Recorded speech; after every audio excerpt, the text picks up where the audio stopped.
Saya kader partai, tapi presiden bukan, gubernur bukan. Itulah melayani. Disinggung mahasiswa boneka Megawati, Ganjar tuanku rakyat. Seorang mahasiswa FISIP UI memberikan pertanyaan menolak untuk baca pres dari PDIP Ganjar Pranowo. Ceritanya Ganjar hadir di kuliah kebangsaan pada Senin 12 September 2023. Tiba saat sesi tanya jawab, mahasiswa yang bernama Naval memberikan pertanyaan menarik perhatian. Sebelum bertanya, Naval menyinggung soal pernyataan Ganjar adalah kader PDIP.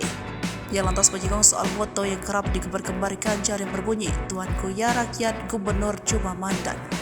Ia mempertanyakan apakah jika terpilih sebagai presiden selanjutnya Ganjar bakal menjadi petugas rakyat atau petugas partai seperti yang sebelumnya disebutkan oleh Megawati.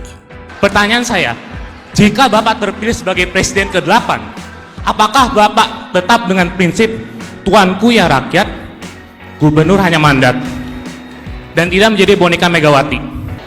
Supaya jelas pertanyaannya, jawabannya, apakah Bapak petugas rakyat atau petugas partai? Terima kasih.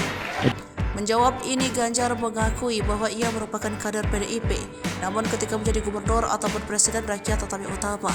Menurutnya, seorang pemimpin harus bisa membedakan posisinya ketika menjadi kader partai dan kepala negara atau kepala daerah. Saya kader partai, tapi presiden bukan, gubernur bukan. Itulah melayani. Ganjar mengklaim selama ini dirinya tak pernah membuat kebijakan yang berpihak kepada partainya sendiri.